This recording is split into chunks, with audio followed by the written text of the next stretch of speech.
Nice car. It's totally mine. She thinks you're cute. I do not. Yes, she does. I do. She so does. Dr. Coleman? Oh my God, go. That's my therapist. I know it's been 22 years since Freaky Friday's been a global hit at the box office. I didn't know if I would see this day, but I'm sure happy that I did. I was absolutely a fan of the original film, and when I heard that they were making a sequel, I was so excited because I couldn't wait to see it as a fan, but I also couldn't wait to be a part of it once I found out that that was possible. Slipping back into the role of Anna felt very comfortable for me because I've also aged with Anna as the character, so it was easy for me to relate to who she is today, especially being a mom. So it came more naturally than I expected. My character Harper, I immediately read the script and they told me I could audition for both Lily and Harper, but I immediately fell in love with Harper because I felt that if I could play either role, that would be the best one for me. And so it worked out. Jamie and I have remained in close contact over the past 2 decades, yes, so we've always remained close. She's a very important person in my life. I love her dearly. And so working with her again felt like it was yesterday. I think the part of the story that resonates with audiences still is that it has a lot of heart, and the message of walk a mile in my shoes is a very important one. And it's a learning lesson in life that we all eventually come to find out and see what we understand the value of it. And I think the movie, the heart factor of it is like the mother-daughter relationships and the paternal figures and maternal figures that you have in life are very important. And we try to show that in this movie. I think what made Freaky Friday so special was the nostalgia that people could get seeing it in the theater and seeing it now, having grown up with the characters and watching them and seeing where they are now. And I think that I think that the family aspect is held up so much, whether it's chosen family, paternal relationships, maternal relationships, sibling relationships. There's so much you can learn about a person when you empathize with them, and I think that that definitely has stayed relevant through the years. Because the story is, both films were shot in Los Angeles and take place here. They take place here, and it's so important that we filmed here because we want to show the beauty of Los Angeles and the way of life. It had to maintain in Los Angeles for the sequel because that is part of what makes Anna and Tess who they are. Well, I wondered if I would ever get to make another Freaky Friday because wherever I went in the world, people would talk to me about it. It's just a given. And my joke always was, well, we have to wait until Lindsay's old enough to have a 15-year-old child, and then we can make a sequel.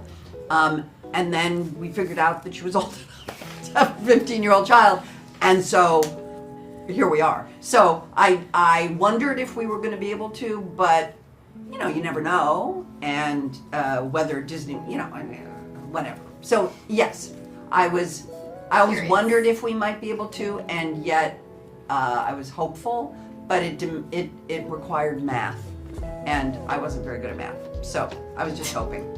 Well, when I heard that they were making a sequel, I wanted to be in on it so bad. The only reason I had even heard about it was because one of my friends was auditioning for it, and I was like, oh my gosh, I need to audition for it, and thank God I reached out and did because now I'm here, and it was the best time of my life. Best summer ever. I always hoped if we did a sequel that I would be able to it would be a little bit like muscle memory. You know what I mean? Like I would be able to slip back into Tess. But I didn't know prior to reading the script and really learning about what the movie was going to be, that really who I was going to end up switching with was a 15-year-old English girl, fish out of water kind of beauty influencer kind of girl. And so that part of it was a little more complicated for me. It was a little more of a subtle shift. The original teenager that I played was pretty tropey and easy to slip into because she was sort of this stroppy, angsty teenager, and that was sort of easy maybe also because I had a 15-year-old at home at the time, and so maybe, I don't know. But this was a more subtle thing, but obviously I know who Tess is, and Tess is, you know, a therapist, and, you know, that part of it was easy. The pretending to be Lily was more subtle and certainly challenging. Ooh. Yeah, I mean, preparing for Lily was, I don't want to say difficult, but it definitely required work, not only because of the accent. Mandy and I both worked with the same dialect coach whom he had worked with before, and she was lovely. But also, I think it was important for me to really humanize Lily, because when you read her on paper, she could easily just be this mean girl from London and kind of annoying and one note. But she actually has so much depth and a lot of vulnerability that she covers up with all of her interests and all these beauty things and fashion and really wanting to be smart and good enough. And I think that was honestly the most important thing for me, because I wanted her to have depth. I didn't want her to just be this mean girl who finds herself in this ridiculous situation, because, you know, a body swap movie is you know, fun and funny, but those moments are what's really important. That's why you got the part. That's why you got the part. Thank you. Because there were some women who came in who kind of did play it like that, and you didn't. Just telling you. That's why you got the part. I love Lindsay Lohan. I have stayed in contact with Lindsay since we made Freaky Friday in 2003. She was 15 years old, and the movie came out and she was 16, and we have stayed in verbal phone texting. She has a wicked bitmoji, you know, moji game. And we have seen each other over these 22 years many times. She will come to Los Angeles, we will see each other here. I'll go to New York, we'll see each other there. She lives in Dubai, so it's harder to see her, but she brought her baby to Los Angeles, and way before we had announced that we were making the movie, she came to Los Angeles and brought little Luai. And in fact, when she brought Luai over to my house and I met Badr, we took a picture, just the two of us, and I posted on the Instagram, and that was the picture that really got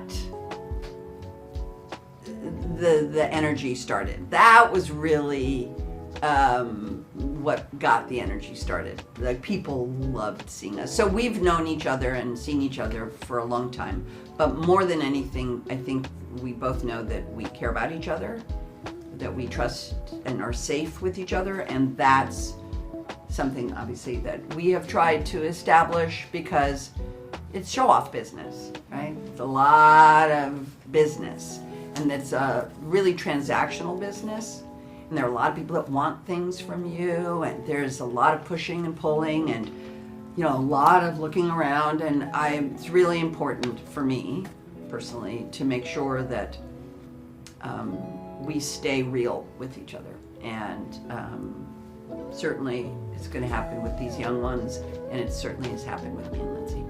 I truly never thought that I would see the day that we would do a sequel to Freaky Friday.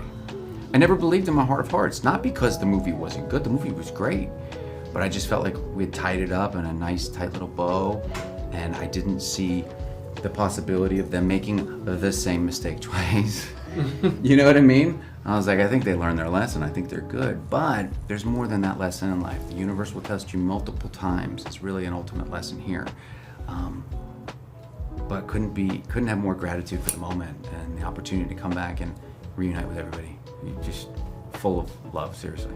I was a fan of the original film. When I heard that I could even just have a meeting with the director, I was ecstatic.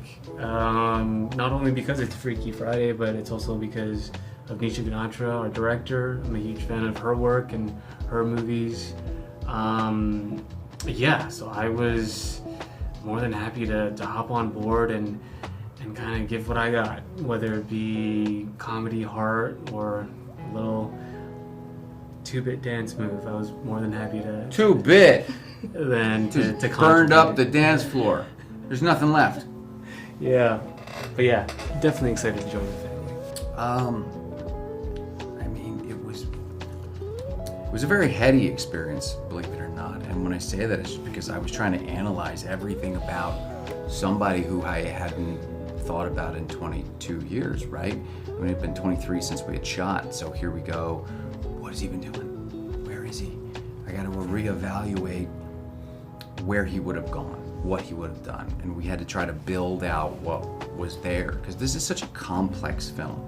There's so many moving pieces with 4 people changing bodies and all the different things that go, so you can't muddle it too much with Jake because it will throw off different things. So we had to find a way to really figure out who he was, where he's been, what he's been doing, and what his wants and needs are in this life, and I think we figured that out. Yeah, my character, Eric Davies, is coming from the UK. He's a single father, bringing his daughter into the mix, into America. They're trying to find a new life in this new place. And it so happens that Eric also finds love in Lindsay's character, Anna. So it's navigating a new life experience, a new love, and a possible new family. And it's just all these family dynamics trying to make it work. Do I relate to the character? I mean, it's the first time I'm playing a father. Very intimidating. I needed some advice for sure. But it definitely gave me a glimpse as to what that could feel like, and I'd say I'm looking forward to it. Yeah, if that ever comes along. Yeah. I think the thing about Freaky Friday that resonates most with audiences is that it's really grounded. Yeah, okay, it's a body swap movie. We get that, okay? But outside of that, it's a grounded story about family. And whether dysfunctional or not, we all come from one, period. Okay? And so you grow up and you experience good, bad, or mundane, whatever that may be. And there's a character in this movie for everyone. You can identify with a situation, scenario, or an individual in the movie and say, that feels like me. And if you're not on any of those fronts feeling like there's a piece of you, then you're still laughing your butt off at the insanity and the hilarity that's ensuing. So it feels good. And you can have it on the background, you can have it in the house, filling your house with joy. It's just a dang good movie. Yeah, it kind of stands up for itself, regardless of whether or not it was a sequel. It's just a good, solid story. Oh, it's like the other character in the movie. Yeah, I don't think you can really have that same feeling without it being in LA. Yeah. I would say that I took for granted when I first moved here. I was on, I think, Gilmore Girls, did Freaky Friday, I did Cinderella Story. They were all here. They were all here in Los Angeles. And I remember it was distinctly shooting at Pali High, shooting Freaky Friday, and walking around and shooting on that campus. And its framework, the way that it becomes a character in this movie, like it's a part of the movie. Environmentally, like everything about it brings energy, the light, the sun is different here than it is anywhere else. Yeah. It's, you know what I mean? And it's a character in this movie. So it couldn't have been done anywhere else and been the same film. And now it kind of lays here as a tribute to a beautiful city and a beautiful part of the city that's now gone. And who knows if or when it will be the same, but I can tell you that it will forever be held up through this film. You know, everything from the Coleman home to Pali High, to the beautiful neighborhoods and the beaches, everything right there. Yeah. A sequel now because Lindsay Lohan is in full effect with her Lohanessence, and Jamie Lee Curtis is on fire, and now is the time that we need joy, we need laughter, we need to be reminded of what it's like to love one another and to hold each other a little tighter, and I think this movie does that. I am a huge fan of all the Freaky Friday franchise. I loved all the movies from Jodie Foster's to Jamie Lee Curtis and Lindsay to the one we've done now. I love all the Freaky Friday movies so much. Okay, Jamie Lee Curtis is perfect for this role because she is the icon who, originated, I think, this role of Tess and Dr. Coleman. And so bringing her back and watching her grow from being a very frustrated mom into a grandmother who has so much wisdom and is trying so hard to do right by everyone is just joyful to watch. And Lindsay Lohan is now a new mother, and so watching her grow from the teenage nightmare daughter to a mom who is trying so hard to do her best and do things differently than Jamie, her mom, did it, and failing and also succeeding. It is just the right time. I think they're all in such incredible places in their life, and watching them bring that personal life history and wisdom and lessons for all of us to see in this movie is just it is the right time for that. We all need lessons from Lindsay and Jamie. Okay, what is it that resonates with audiences at Freaky Friday? I think what resonates is this fantasy / nightmare of switching places with your mom and having her be able to see what your life is like and being able to see what hers is like. I think that is just a really shortcut to this empathy machine that is movies.